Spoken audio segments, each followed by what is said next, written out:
We have apologies. We have apologies for Councillor Collins and Councillor Walker, for John Walker for absence, and Councillor Sayers for absence on council business, and Councillor Stewart for early departure, I think about 11 o'clock, so if we can... 10:30. 10:30? Okay. My meeting's at 11. Okay. All right, well, I'll move the apologies. We have a seconder, please. Councillor Hills, thank you. All those in favour? This is... Aye. Okay. Right, declarations of interest. This is... No declarations. Confirmation of the minutes, 17th of April. Councillor Simpson, Councillor Cooper, thank you very much. Put that, all those in favour? Aye. Aye. There are no petitions, no public input. And local input, we have, firstly we have Andy on behalf of Franklin, and then we have Brent on behalf of Papakura, and Julia on behalf of Hibiscus and Bays. So, Andy. Morning, Mr Chair, and morning everyone. Thanks very much for the opportunity. So, here to talk today about the item 9, and in particular the bit about the sale of 82 Manukau Road, Pukekohe, which is the current service centre and previous home of the Franklin District Council in Pukekohe. And as you can see, it's a fairly large chunk of dirt.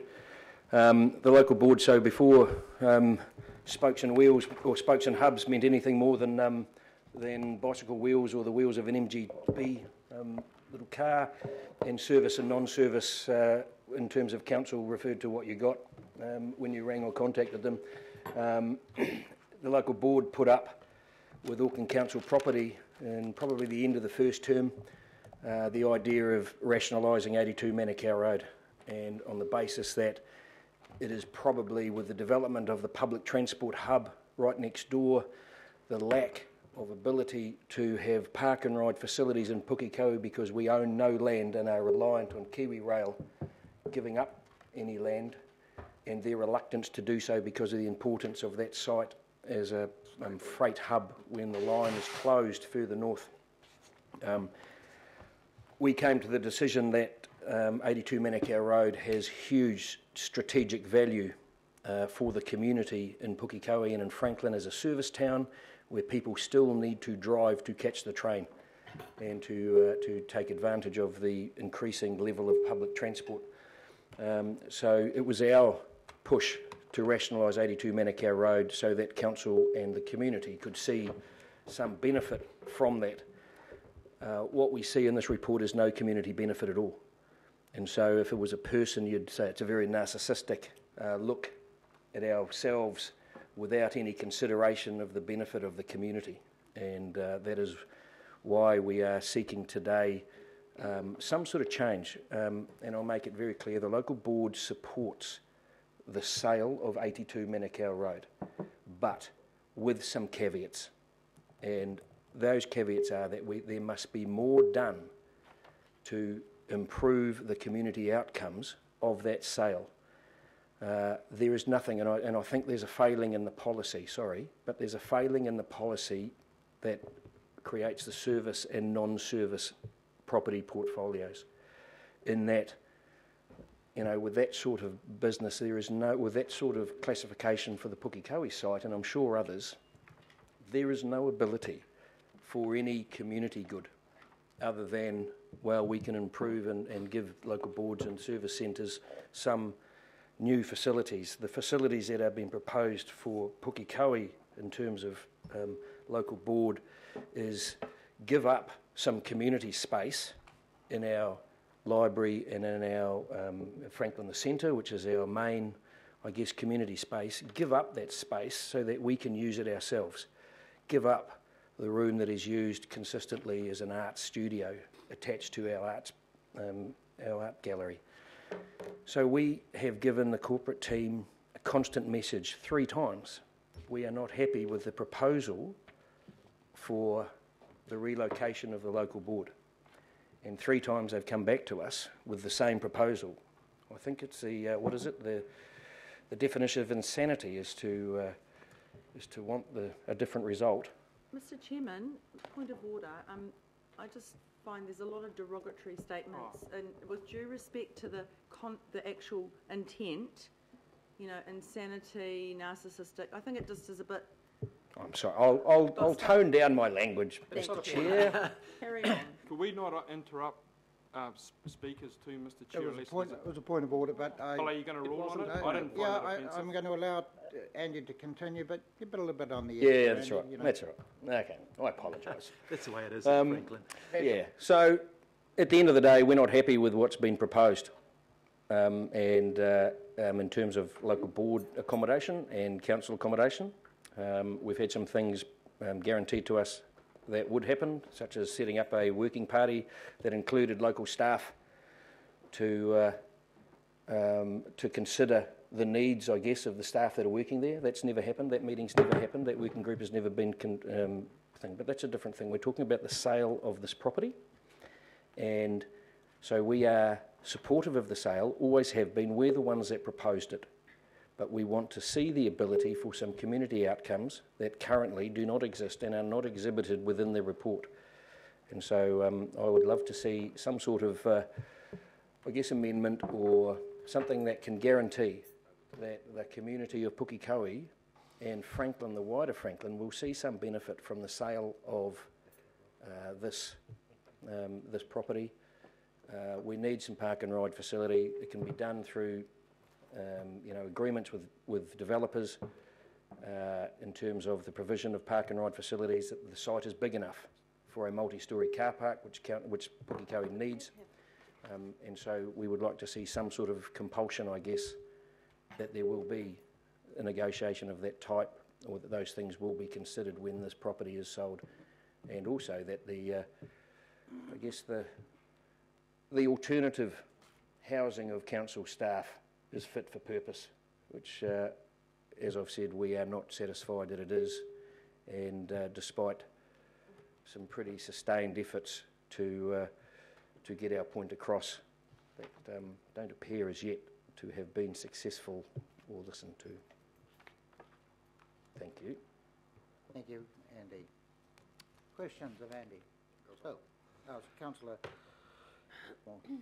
Thanks, Andy, and thanks for coming through, and your rapid sprint up Queen Street, Yeah. to be commended, and for your passion. So, I couldn't get to the train station fast enough because the roads in Drury were clogged. park and ride is really challenging in Puke. It's not a normal park and ride situation because we're talking about a hinterland of rural dwellers, countryside settlements and coastal settlements that come into Pukekohe to transport down. In the new interchange that's been developed, how many park and ride spaces are there? 86. How many people park on the other side at Station Road? On an average day, 350, not that I counted. That'd be about this chop, really. Well, that was a year ago when I did count. So I think that is the point, Mr. Chair, that there is a real need here, and this bit of land is the only one available. As far as the local board accommodation, Andy, I understand the Stevenson Centre has been looked at. Do you have any other alternatives that you've taken to the team from council Yeah, staff? so we've given them alternatives. We've the sort of the options that we've been given is we'll split. We'll have upstairs and downstairs, and means giving up 3 rooms that are used for community facilities. And we've said no. Let's just go upstairs.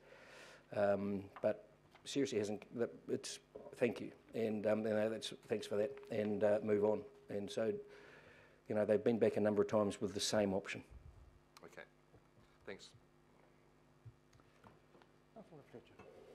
Oh, well, to a degree, my question has been asked by the Deputy Mayor, but I really just wanted to explore in greater detail what the options might be, because I've got to say that I think this report is quite inadequate in opening up all of the opportunities and exposing the risks and opportunities.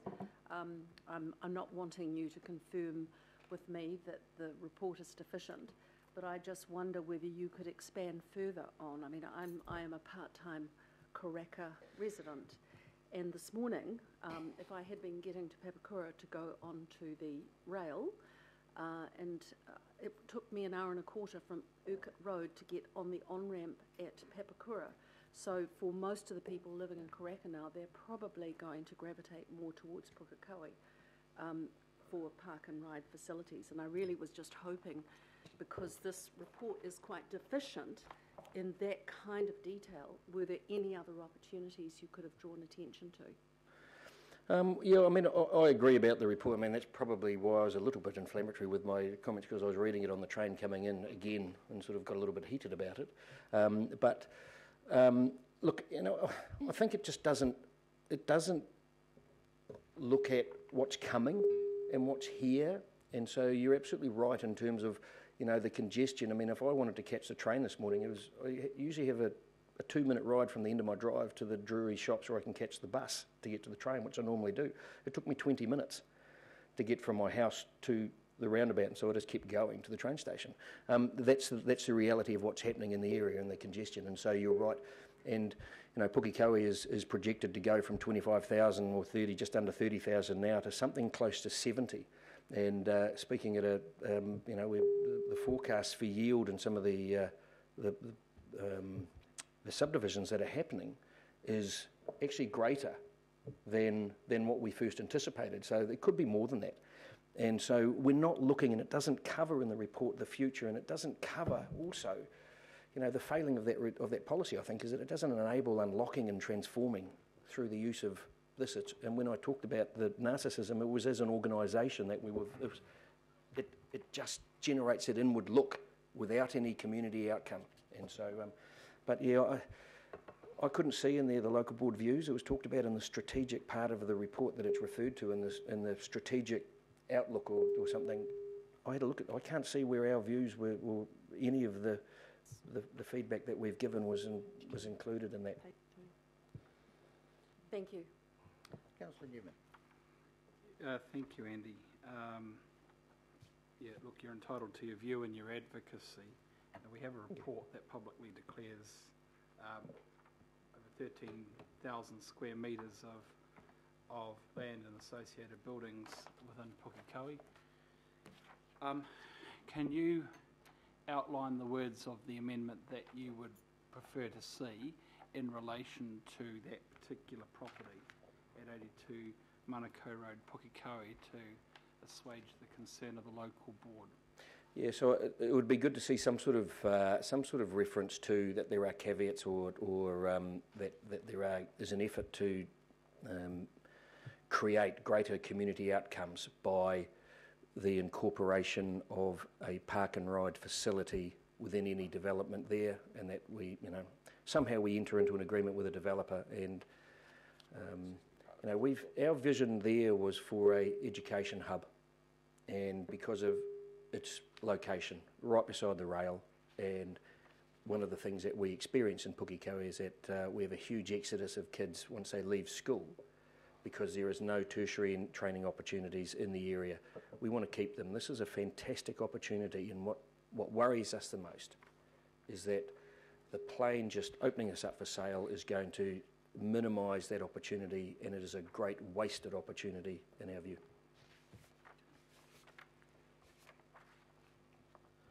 Councillor Casey.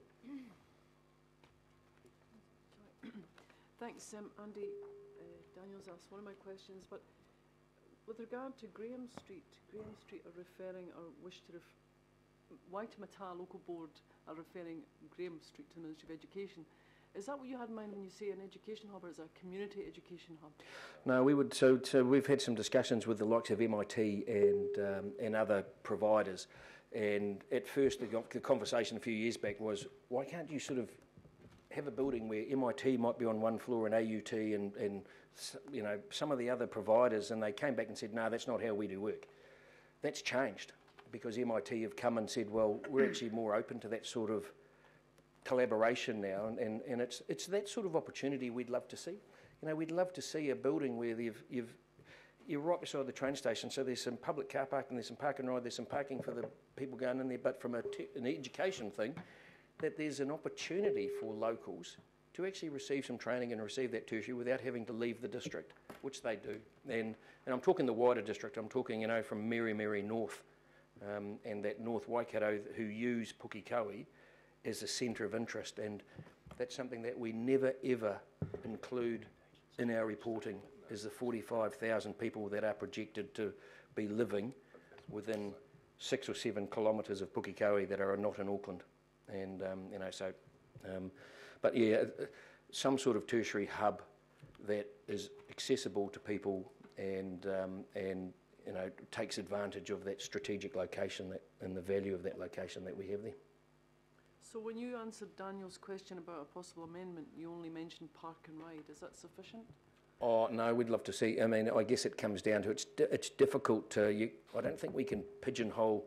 Yeah. You know, there are other things that could be equally as important there. It's about that community outcome. It's about how can we maximise the value to the community of the sale of that property. Yeah. Ross? Yeah, just Andy, I noticed on page 60, there were 4 points the local board gave on feedback. I don't see a campus featuring there. Is this a recent thing that's just kind of... No, that came from the first term of the local board. So I can't explain why it's not there. I mean, it's something that we've talked about constantly, and has been the main thing in our is that from a strategic is we'd love to see it as a. But I suppose that conversation was probably held with Auckland Council Property, and may not have been held with. But I'm fairly certain we've had some fairly full and frank discussions with John and Rod. So.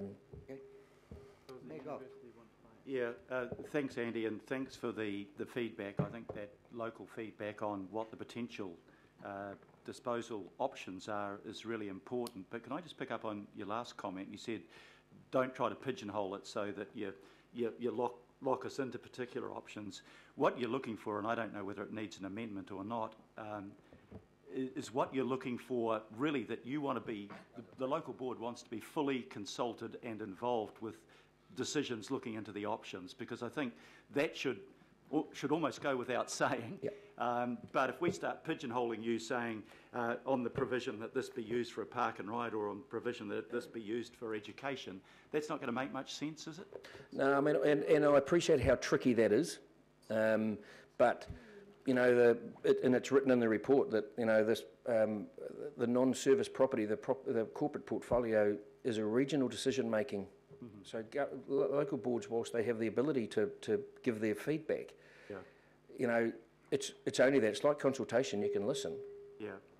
You don't have to action it. You want them to listen, but you also want to be heard. Yeah, and that's the purpose of local boards, I think. Yeah. Is we are the people on the ground. We're there to give you the feedback of what the local communities are expecting and wanting, and it's a purpose of local boards, and this will be a hard one to defend in the Pukekau community if the building is just flogged off and a supermarket goes there or something, Yeah. Not an easy one to stand there and go, oh, look at us, good decision. Yeah. No, point taken on board. Okay, right. Well, Bill, will you move the... I'm happy to Move that we second. thank. Thanks. Yep. That's on there. And Councillor Fletcher. So all those in favour? Aye. Aye. Thank you, Andy. Right. We then have Brent. Where's Brent? And team.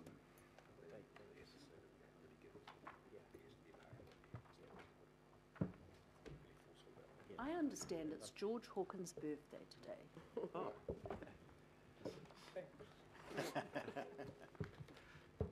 Happy birthday. Yeah. Happy birthday, George. Yes, he kept that very quiet from us. Felicity. George. Oh, George. No, not Brent, full introduction. Most of us know everyone, but if you could introduce either side in case people don't know. First of all, just thank you very much for the opportunity to be able to address the committee here today. I have with me the Deputy Chair, Felicity Ava'a, and Board Member, the Honourable George Hawkins. And I just want to, right up front, say that we request the committee postpone any decision on the village green which the local board office stands on today, until the options for the site have been fully explored and investigated to maximise the potential for the future of that site and the service centre of the local board offices and space in Papakura. And I'd like to ask George to pick up the detail of the history side of the village green. George. Yes, it was gifted to the community, and since then, council's put over the years a library there, a centennial building, etc. But it goes back far into the distant past, back to the 1950s when the village was first planned in 1853. The planners of 1853 regarded the provision of green space as imperative. It was much like what they had come from in the UK or in Britain. Village green was used for trading. There was an Anglican church next door to it. People traded gum. Potatoes were grown on this Great South Road at that time. In 1922, it was gifted to the town as a green space for council use, and people are very adamant that taking it away when we're having the rest of the town built around it with apartments, there's going to be less green space. Now, I don't know anyone on the local board, in fact no one on the local board likes to see that go. We don't mind the buildings going, apart from the old Centennial building. Quite happy to go somewhere else, but we think that we should keep green space there. Just on the subject of the Centenary building, that was built in 1940 to mark the centenary of the signing of the Treaty of Waitangi in recognition of that. The Village Green is one of the few council-owned properties in Papakura. The board wants the ability to work with the key partners to realise the metropolitan centre zone, the status that Papakura has been recognised as. We also would like to have the opportunity to join the Unlock program. We note that the recent decision of the 20th of March of the Finance and Performance Committee supports the opportunity to investigate the possibilities of optimising the site through an Unlock program. The board has established a commercial projects group to develop the Papakura Town Centre, which is bordered by the Village Green in the north and Central Park in the south. The planning framework will be finalised by the end of this month, and this work will form the basis for further redevelopment and investment in the town centre. The board wants to optimise the Village Green in this location and is looking to do so through the planning work that's been done by the Commercial Projects Group. Felicity. Yes, good morning, councillors. It's really a pleasure to be here today to present to you. I'm just going to try and use the face of our local residents here who've grown up and lived and worked in Papakura, and our Village Green, of course, is very important. And the Village Green is made up of the park, a centennial building, which is 100 years old, has been mentioned, a little pod there, which we put in memorabilia, whatever the word is, and of course our council buildings. So it's important, of course, that Auckland Council has a strong, visible presence in Papakura. We've got huge growth out there, and a service centre, of course, is really important to our residents. The Village Green, which has got the park and the Centennial building, has been a focal point for nearly 100 years, as it's been mentioned. And the local residents, people like myself who've lived in Papakura for over 50 years, and the local Maori, we have a really strong emotional connection. And I'm just trying to give you a picture of what it's like to be able to walk the streets of Papakura and come to your little Village Green and know that that's where you've brought your children up, your grandchildren, and your parents have lived and dwelled.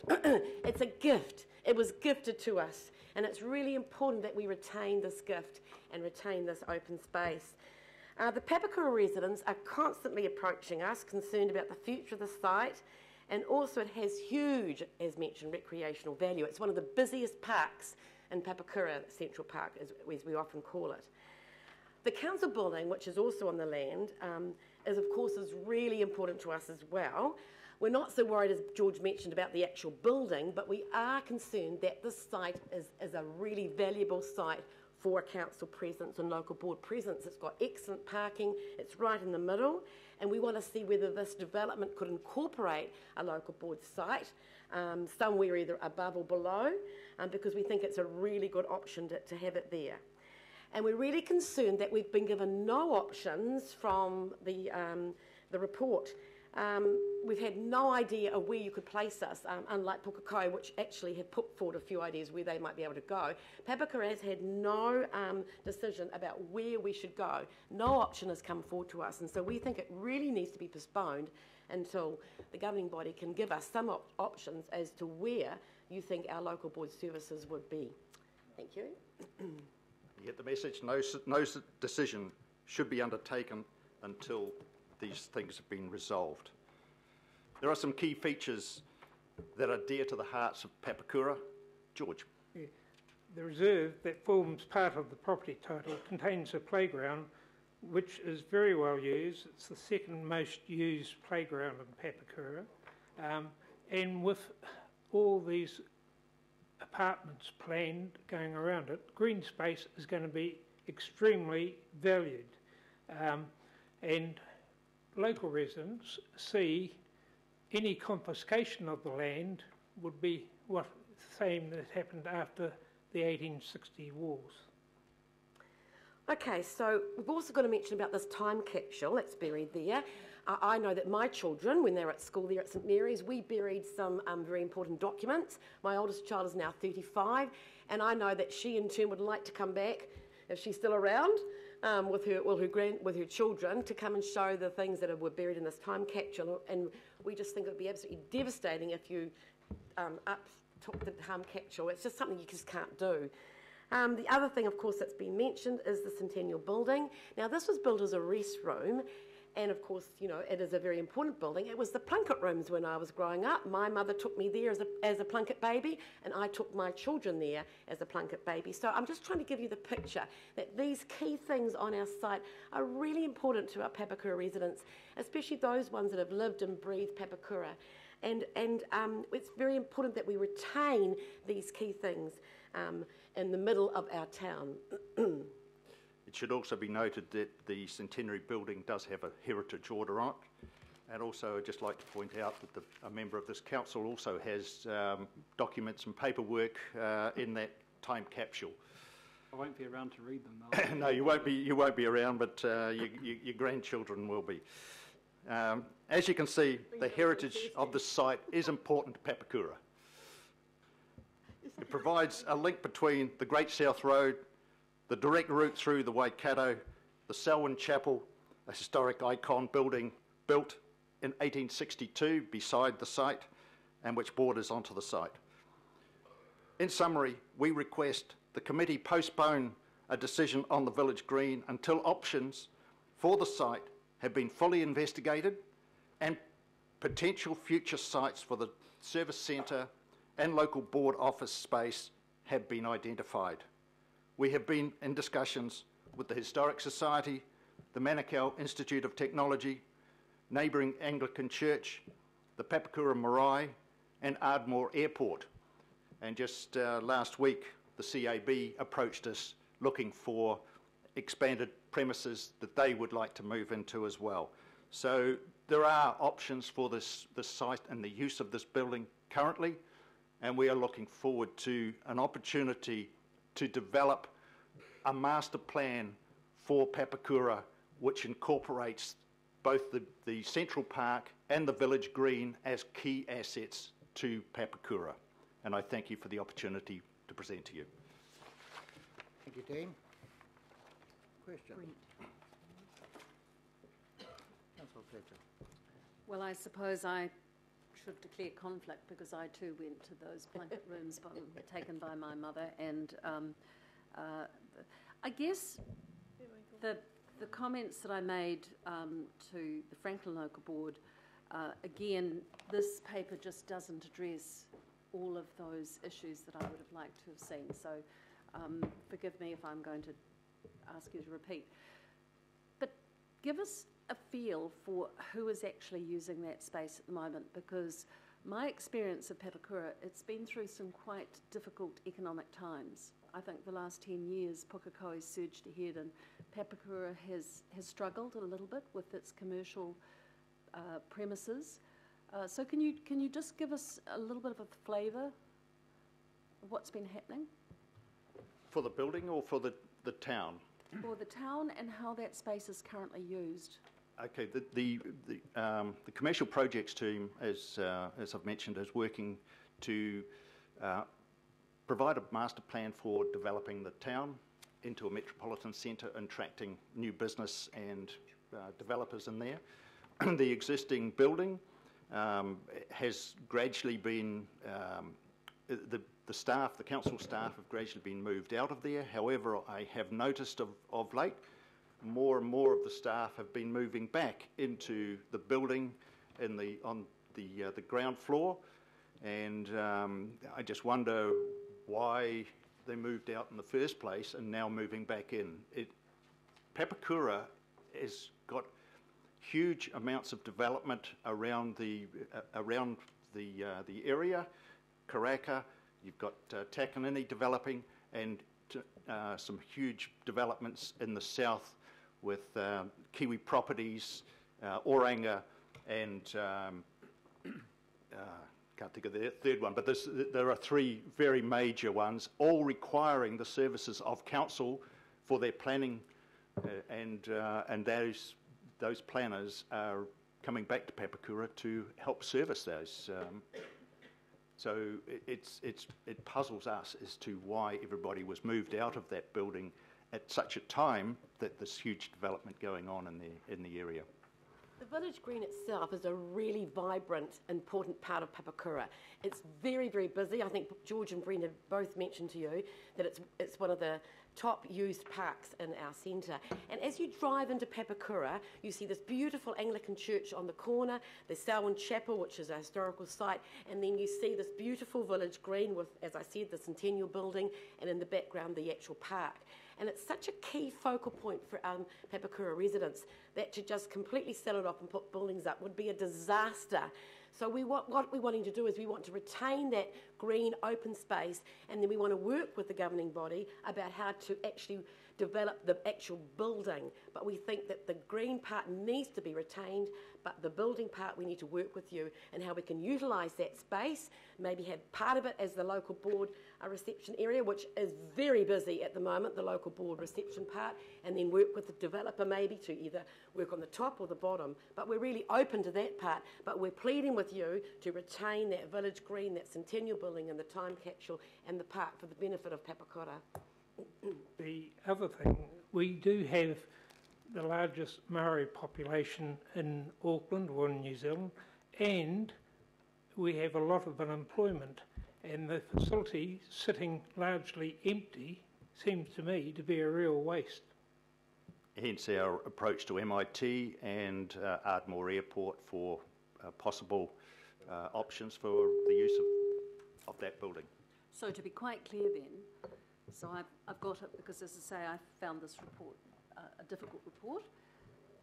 You are not opposed to some change of use with the built area, but you are arguing vociferously for the retention of that green because of the community use. Absolutely. And the importance of it and its prominence. We are not attached to the building itself. I want to make that very clear. But if you have a look at our slide number 2, the purpose that this piece of land was actually gifted to Papakura was for the purpose to include a town hall, municipal office, library, etc. It's for a council use and the community use. The heart of Papakura. The heart of Papakura, yes. We're not, as I said, we're not wedded to that building. It's a 60s building. It's not exactly the finest example of architecture. It is the land and the potential for that land to be part of an unlocked program that we need to have this decision delayed until such time as we have a plan for Papakura, and that's coming to us by the end of this month. So, Brent, have you read the resolution? The report. Number 6. A6. Page 6. It's pretty clear there. It says, note that the residual land area is intended to be subdivided for the purposes of a reserve containing the historic Centennial House, the time capsule and playground. So, not intending to sell that. Yeah, but what are you doing with the balance? The balance is being planned to be sold. We hear that, but there's been a lot of talk, just about the reserve and that, but that's going to be saved. Let's be very clear. The village green is the entire site. Yeah. And that's what we are asking for, the delay of a decision on that. Until Don't go away and sell it and leave us with absolutely nothing to start an unlocked program. So I mean, we look back at the decisions of council back in March of this year, which looked at other options for unlocked programs, and Papakura really does need to fit into that program. Just clarifying on the reserve, that's all. Councillor Cashmore. Yeah, thanks, Mr Chair. My question was that too. So, Brett, the actual footprint of the old building, you want to be retained as part of a reserve, as that village green, correct? The entire site, yes. The Racemore Drive reserve with the skate park is behind the RSA. What distance would that be walking? Kilometre and a bit, wouldn't it? 10 minutes? Yeah, good kilometre, I'd say. We saw some great visualisations of the potential growth that you've done up for Papakura. Are any of those actually in plan at the moment, or is it just an aspiration? They were presented by a town planner that we've engaged for the commercial project group to come up with options on how the town can look, so as we can then go out to the wider community to promote the development of Papakura to a metropolitan centre. Without plans like that, it makes it very difficult for us to even start to attract development in the area. If you look at the land in between the triangle, the Great South Road and O'Shannessy, there's a lot of car parks tucked in and around behind banks and buildings there. Are those car parks owned by council, or are they owned by the properties themselves there? Two are owned by council. The one on O'Shannessy Street, which we have been advised of, and the one in, it's called the Davis Car Park, directly opposite and beside the old medical centre. Oh, yeah. That is also council car park. We've unofficially been advised that that's up for sale, but had no official discussions or presentation to us about that particular site. I mean, once again, those are key assets within Papakura that we understand that to become an unlock, to get into the unlock program, we've got to have council property that allows us to actually optimise the opportunities. And all of these pieces of land appear to be just whipped out from underneath us and sold, which makes it more and more difficult for us to actually achieve or actually get into an unlock program. Thanks. Councillor Hills. Yeah, so my original question was, because you were talking about the green, that it has been split off in the report. The other thing was, I guess why it's regional, and Andy brought it up too, is that we have to find, if we do nothing, we have to find $117 million more, and then we have fewer service centres across the city for other suburbs. So I guess what we're saying And when you look at, is there still 18 people?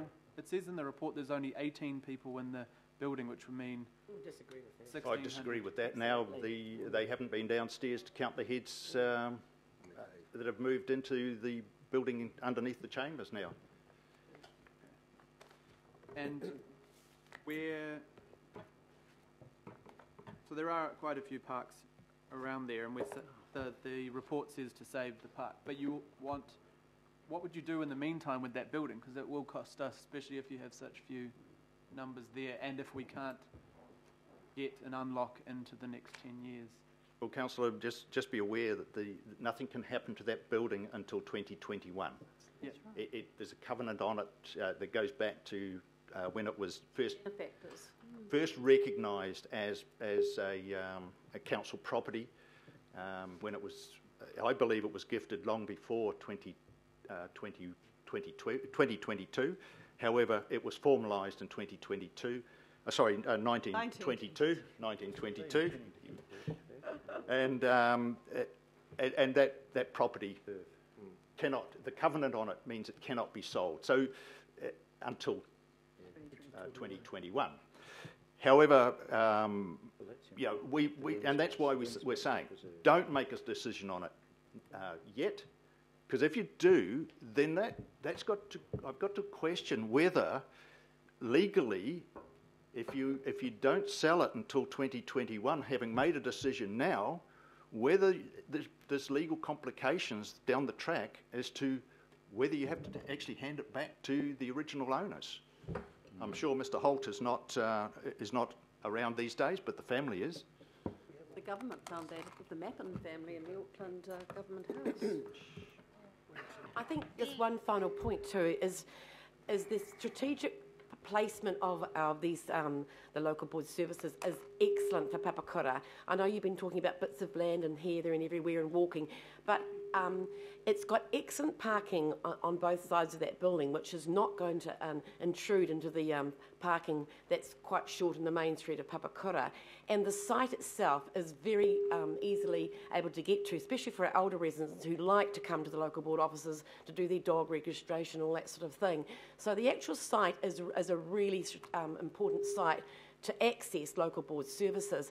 And we've been given absolutely no options at all about where we could possibly go, which is a real worry because, of course, again, was mentioned about parking, especially for our elderly and our disabled, is really important that they don't have a huge long walk to get to wherever they're going to be put. So the actual site, I think, is important that can be developed and used for local board services, as well as another developer who might like to put in place something either in the bottom or the top. But the actual site itself, I think, is important as a visible site for the local board services. Councillor Newman. Yeah, so just to confirm, actually you've largely addressed the point already, but to confirm, we are, in the report, we are virtual signalling to the market that we are looking to divest part of the village green a full 2 years ahead of when we can actually do it. That's a strategy set out in the report, and not quite sure of the intelligence of that, but what the local board is asking in terms of the commercial development group, you've got a time frame that if we were to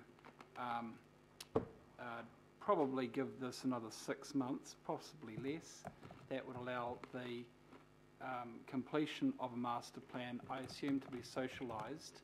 Yes. Probably with Auckland Transport and Panuku involved. Absolutely, yes. Okay, thank you. Yes, we want to have Panuku around the table, Auckland Transport around the table, and any other council department that is part of the planning for Papakura. We definitely want them around the table. Just recently, we had a structural plan for Manurewa, Takanini, Papakura signed off, and as many of you here will know, that there is a structure plan happening for Drury as well, which takes into account all of the development that's happening there. Right, thank you, team. Councillor Newman, you'd like to move the Stephen Tank? Yep. And the seconder, Councillor Cashmore. All those in favour? Aye. Aye. Thank you. Thank you. Right. Julia, Hibiscus Bays and team. The team.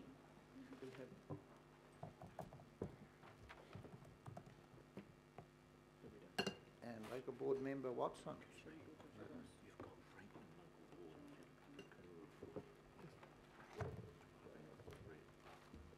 The right genes. So Julia, for everyone, if you could introduce your fellow local board members. Oh, thank you, Mr. Chairman, and thank you for the opportunity to address your committee today.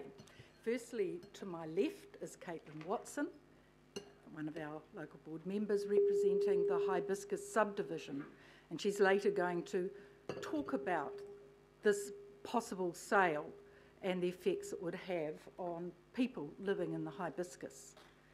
And then to my right is Chris Bettany, who represents, like myself, the Bays subdivision. And apologies too from our Deputy Chair, Janet Fitzgerald, who unfortunately has a medical appointment today. Right, our local board opposes the sale of this Centreway Road property for a number of reasons. But most of all, we see it as a real concern, as one constituent recently coined to me, we have a concrete promise to sell with a vague promise to replace. And that's the concern our local board has. We believe that in a rather cynical way, Council has actually chosen not to look at the significance of this sale to our local area. Sure, you might have consulted the significance and engagement policy, but just think about how it's stacked up against the idea and concept of local democracy. There, we actually have to show its significance, the sale's significance in comparison with the whole of Auckland Council's property portfolio. If this was a sale anywhere else in the rest of New Zealand, it would have triggered the significance policy. The concerns about the lack of local democracy have certainly been heightened recently with the decisions of the Local Government Commission, with North Rodney and also with Waiheke. And we know that the Local Government Commission has got back and contacted Council and said, what are you going to do to reassure people, particularly those like the people in the Hibiscus on the periphery of the city, that local democracy and local democratic concerns will be heard? We believe that to picture this property as a corporate property asset is very cynical. We have here an asset that has been built up and developed by the people of the former Rodney district. A significant asset, and I know that Caitlin's going to go into some more length on that. There, when people have been polled locally, they have most certainly had their viewpoint made. 72% believed that the centre is a vital part of that community. And yet all of those local concerns are overlooked. No consultation has taken place with our community on this asset sale. In fact, it appeared deliberately removed from the long-term plan process. Nobody knew about the sale. I've never seen Council actually handle something so quickly in terms of disposal. And the almost indecent haste in which it occurred certainly has caused a great concern. People perceive the Council, and you can see this in opinion polls clearly, the further you get from Queen Street, as a Queen Street-centric council. They don't believe they have a sense of belonging the further you get out from the centre of town. It's something that should be really concerning council. And when they're not consulted about an asset that they think is truly significant to them, they are really concerned.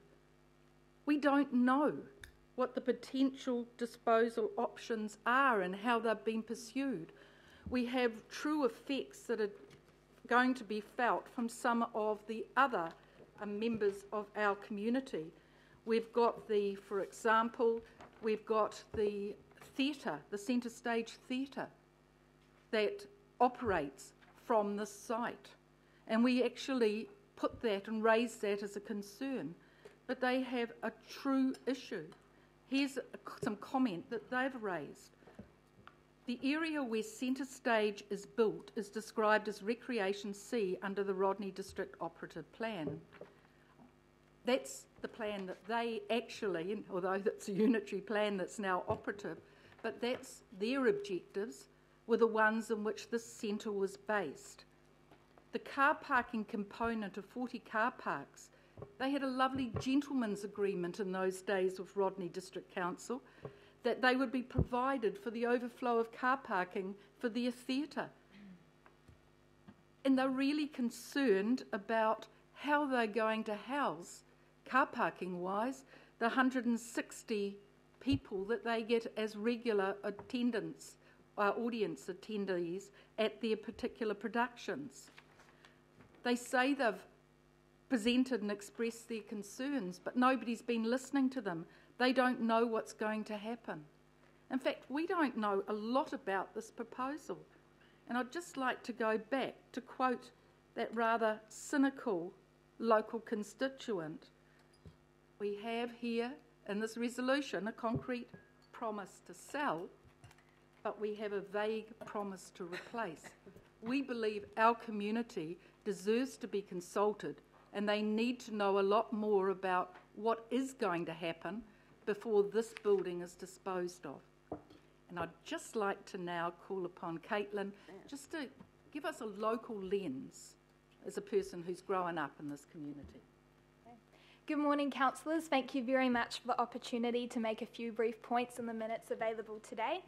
It is at least a couple more minutes than what our community has received for the sale of what is one of our most significant public assets in our area. Now, if someone had said this would happen at the start of the Super City, there would have been howls of disbelief. And 8 years on, today, that is exactly what is happening. And it is simply not right, both in terms of the lack of consultation and the substance of what is being proposed, specifically in the case of Orewa.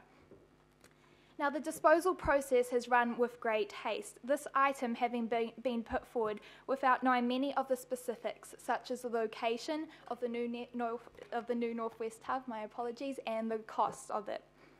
There is no certainty on what will happen to the Orewa land, or has there been the ability to explore how possibly the Pacific building at the Orewa offices could be better utilised, or indeed how a partial sale involving the relatively new Tasman building might actually better work out financially in the specific instance of Orewa. And this is my community's civic centre. It is not just 2 buildings, as the report merely states. And by disposing of this property, it is most pertinent to note that you're also disposing of the decades of local government history in our district. Our council chambers, which has been the site of many public rallies, our beautifully landscaped grounds, which by residing in the heart of Orewa, is easily accessible to its residents. And it appears that in Super City fashion, it will just be a few pennies raised from the estimated 28 million sale that will be directly reinvested into our area after generational local ratepayer investment. Now, this civic heart will be replaced with what? A small back office room somewhere, much like a cubby hole or the cleaner's cupboard. And if you dispose of our civic centre today, there will be, of course, no going back. I have little faith in the council's determination to hock off important public assets that are against the community's best interests. A local newspaper poll showed an overwhelming desire, as mentioned by Julia, to retain our civic centre. It will merely further the belief that Auckland Council is a huge centralised bureaucracy out of touch with its outlying districts. So please do not sell our civic centre in Orewa today. We need it now and both for the future. Thank you, Caitlin. Julius. Well, thank you very much. We're only too happy to answer any questions that you might have, but I hope that the message has come through clearly. We believe that our community needs to be consulted with, and we don't want to see any disposal until that's happened. Councillor Cooper. Thank you. Thanks very much. Just a couple of questions. One, it is clear that the theatre and the car parking will stay on the plan. Well, again, it's not absolutely confirmed, and I don't believe Centre Stage have been actually in discussion with them. Also, another potential use of it being a hospital, which a few residents have actually raised. I don't know the extent of any discussions. Sorry, with so just on our Waitemata report, Health. on our report on page 48, it says it does. Now, the other question was just to Caitlin.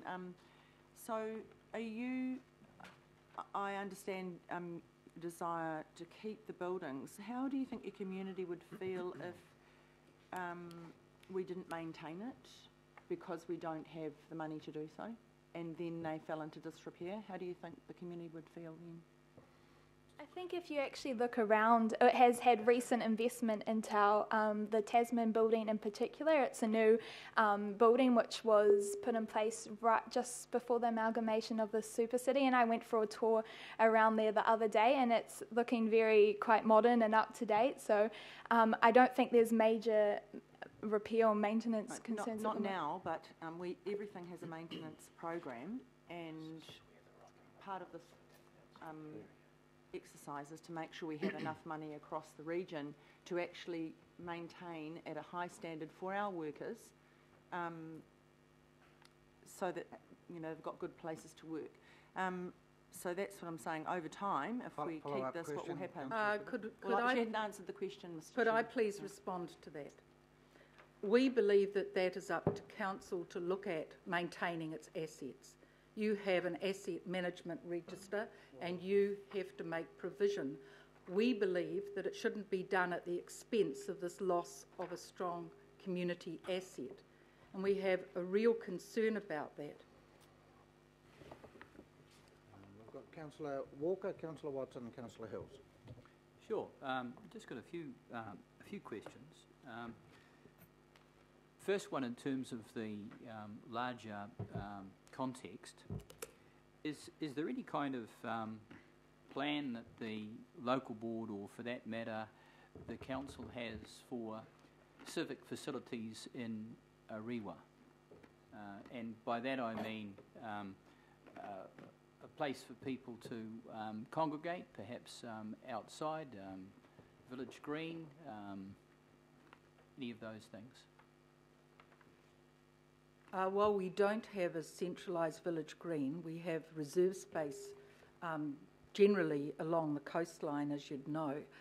We have no plans for a new administrative hub in Orewa, and we would like the certainty of knowing that one was planned and provision had been made financially for it before this building was disposed of. Just another question.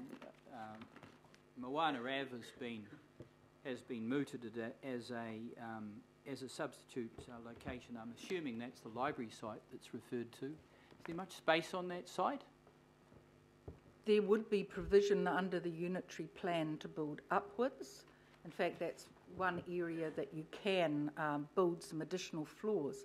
But again, no discussions, no certainty is there. You've got no provision in the draft LTP.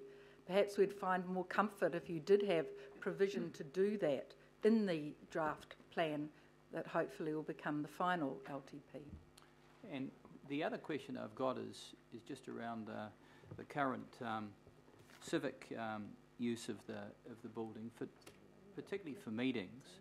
But correct me if I'm wrong, but my understanding is because of the geography of Orewa, not just within the Hibiscus and Bays local board, but as a central point for the larger Rodney ward, that the offices are effectively used for both. on occasion? Yes, the offices are used for both. We understand that Rodney Local Board has accepted this proposal on the proviso that they have 2 meeting places to replace this one in the west and one in the east. We'd just like to question, though, just exactly what costs that will come at and whether that's been factored into some of that decision making, because Orewa is very close to the new growth areas like Wainui East, which are in the Rodney Local Board area, and of course Orewa was selected for the Rodney District Council as its administrative base because it is fairly in the centre and able to be easily accessed by residents of what is now both local boards.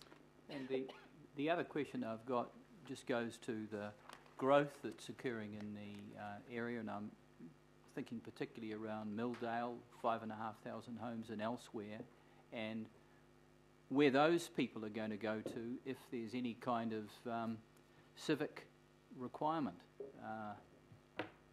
Well, we've pointed out in other presentations we've done that the planned 29,000 households in that area, so I'm taking the extension from Milldale down to Northern Dairy Flat, the community of interest is most likely going to be the Orewa Silverdale area, and so it is quite significant. Thank you, Wayne. Councillor Watson. Thank you, Mr. Chair. A question possibly for Caitlin that follows on from the inquiries about how maintenance might be funded in the future. As far as the Tasman building goes, does council receive an income from the leasing out of any part of that building? Yes, so the Tasman building has been leased out to Zeald in the past, and it's currently just entered into a new lease arrangement. Okay, so it receives income. As far as the local board goes, and perhaps you or Chair Parfitt can answer this, has there been any ability for the local board to explore the possibility of a partial sale, perhaps retaining the civic function of the Pacific and perhaps disposing of the Tasman building? Have you had the opportunity to float that? No, we haven't really. We've been told that with the sale, when it ever takes place, which we're not too sure when that will happen, there will be some sort of leaseback arrangement for the civic function of the area, but we haven't had any wider discussions in that. Just one thing I'd like to just touch on, which I didn't respond to of Councillor Cooper, is we talked about the administrative ease of this whole decision that's being made, that so many square metres are required per worker. There's a real concern there within the community that this is being done for administrative ease rather than with people's interests in mind. You know, to actually go and travel, particularly by public transport, to a couple of the places that have been suggested is going to be very, very problematic for a number of people. And are we, when we're in a monopoly situation as councillors, really looking after the interests of our residents or the interests of our workers? And hopefully we're trying to achieve both, but I think we have to think of our residents or our customers right there in prime. Thank you, Julie. I think the issue of staff has been well considered by our senior staff, but that will be dealt with later. Councillor Casey. Oh, well, first of all, I was just recalling a historic meeting up in Orewa. Mike and I were just recalling the day that Len Brown left the chamber. How rude you were, Tom. But the issue you bring before us today is a serious one, and it's one that I'm very sympathetic to, because we actually devolve responsibility for placemaking to local boards. And here we have a local board saying, we want the right to do that. That's basically what he's saying. So I get that. I hope everybody else does. Question is? We do too. The question is about financial information, actually. I'm a wee bit concerned that you didn't get the financial information you requested. And I'm looking at the report here where the Hibiscus and Bays Local Board requested further information on the full financial implications of the strategy. Correct. Can you tell me what the response was? What information did you actually get, and what were the reasons given for withholding it? To be fair, we were given further financial information. But the key things that people want to know is here you've got an asset that's really last valuation around the 29 million mark. What price is going to be achieved from this sale? What's going to happen to the funding? Although it's being suggested that it's to be used to maintain the other buildings. We don't know enough about the actual financials. We didn't have any information given to us, for example, about the income coming in from the lease of the building, which was a question that was asked earlier. So there's a lot of things that are unknown, and again, I see that, again in the agenda, it's privileges being used in terms of the confidentiality of financial information. But I think our residents have the right to know when we're selling off such a key asset to our community. I'm not sure about the residents having a right to know, but you certainly do as co-governors of this region. And that's the bit that concerns me, and I'll be taking that up later when we have the presentation. So, councillors, please all read carefully 9, 10 and 11. We have Councillor Hills. Yes, no, it's just a question. Like, obviously, this has been brought forward not purposely to upset people, but because we have a $117 million shortfall going forward, and we want to provide more access to more suburbs of the county. The spread is bigger. Do you sort of have any ideas on how we could find that 117 million and provide more centres to suburbs across the city without doing things like this? I mean, that's where we're stuck as regional. We understand everyone's local feelings and emotion, and so do we, because we're all local as well. But how do you see as a regional approach we're able to do this? Well, there's an obvious one, an increase in rates is an obvious one, and I'm sure there's other things that could be looked at to provide more funding from council's significant property portfolio, for example. You could perhaps achieve some savings and some more income. But that's not our issue. Our issue is a local one, and we believe, as local boards, that we really need to ensure that local democracy happens in our area. In terms of the locations, it's so nebulous. We don't know which location. We don't know how much this retail space is going to cost in the two suggested areas of Westgate and Albany. Pretty high prime portfolio areas for, in terms of rentals. But we don't know so much about this. We're just being told, have confidence this will happen. Thank you. Hey, God. Thank you very much, Mr. Chairman, and Julia, Caitlin and Chris, thank you very much for your presentation today. My question is really whether the local board accepts that we need to rationalise the space from legacy councils on the basis of the information presented to us but you've got access to, which is we've got 40% too much space, it's poorly maintained, it's poorly adapted to the needs of staff working there and the customers, and that it needs the expenditure of we've got a shortfall of $117 million. Now, if we were to accept every local board's view that, hey, we'd really like to keep the assets that we've got, and I understand where you're coming from on that, that's the equivalent of an 8% rate increase, which is probably just under 1% rate increase per year to sustain space that we are told professionally is 40% too much, and we will be maintaining space that we actually don't need. Aren't you getting feedback from your constituents as well that they expect from amalgamation that there would be savings, and one of those savings would be better use of corporate space? Well, I think we accept that our residents would want to have seen more savings from being part of an Auckland Council. Again, many of them have still got concerns with being part of an Auckland Council where they weren't given any ability to have their say as other areas were. We note that there's another petition that's been started in the northern area seeking to become a different entity. So obviously people are saying that they don't feel that they're part of this community, and we just believe that you should have consulted more widely on this issue and perhaps look, as Caitlin suggested, at making better use of parts of the building that are not being used currently. You know, you've got the windfall profit 1 year of the sale of the building.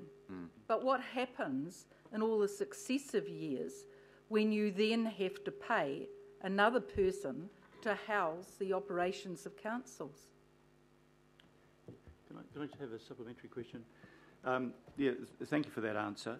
I got the Local Government Commission report recently, and it said that we need to relocate Rodney back into its own ward, and that's what the Rodney Local Board is saying too. Isn't it correct that, I mean, when the Rodney Local Board moves its facilities into its own areas, that's going to create an even more difficult case to sustain the floor space that we have in Orewa? It's interesting, a little bit of history. In the very first term of the Auckland Council, the Rodney Local Board was to have a separate service centre within their boundaries, and they chose to actually use the Orewa office because it was in the most central area to house them. But also we note that now they are being offered 2 different centres. So I can understand their natural desire to have 2 rather than 1, but I don't know if that's really, you know, we wouldn't normally comment on the aspirations of another local board. Thank you very much. Councillor Lee. Yes,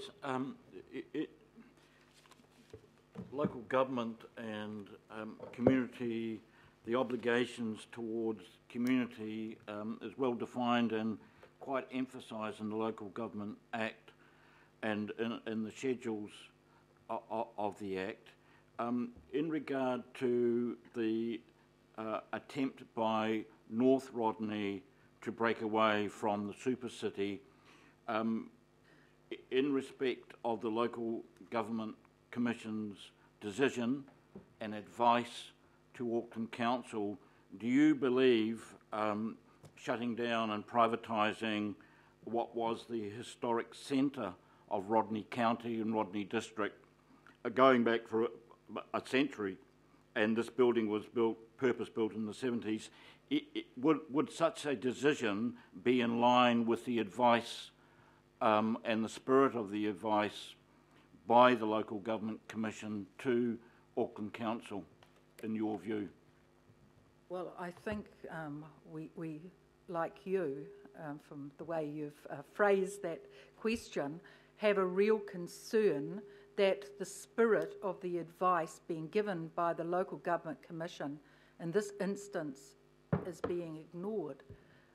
There it said you need to go out and be more meaningful, particularly to the areas on the periphery of the city. And, you know, I was just reading a public opinion poll from people about Auckland Council just recently, and I know they have slightly improved, but they're also poor reading for any councillor, I'm sure, around the table. And many people just perceive the council as a bloated bureaucracy and don't believe they're being listened to. You know, I'm just saying what people say and the feedback that they give. And that's really concerning. And again, when you have protections in the Local Government Act, like the significance policy, because of the scale and size of Auckland Council, any asset really would never trigger, any asset sale would ever trigger the significance policy. And that's a basic democratic protection. Could I just have a follow-up?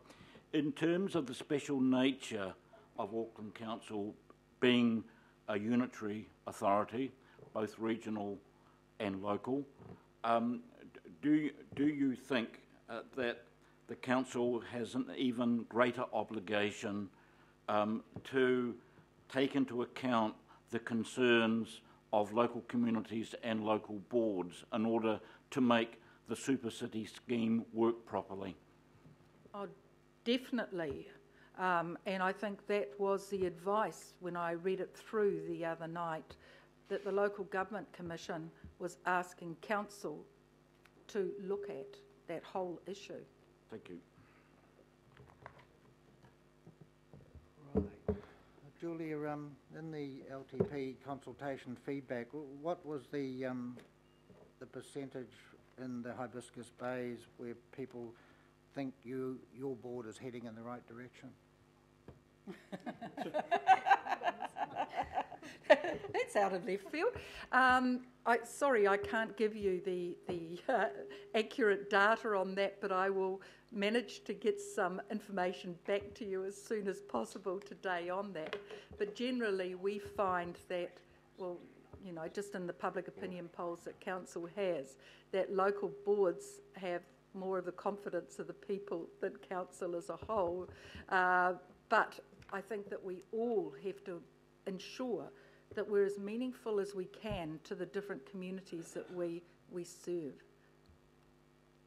Good answer there, Julia. Right, we're going to, John, would you like to move that? Councillor Watson, Councillor Walker would second, and we receive and thank Hibiscus Bays and Julia and Caitlin and Chris. Thank you very much. All those in favour? Thank you for your time. Right, we're actually, because the presentation coming is going to be a solid half hour without interruptions, we're going to have a 10-minute break now. Okay? Excellent. Well done, Mr.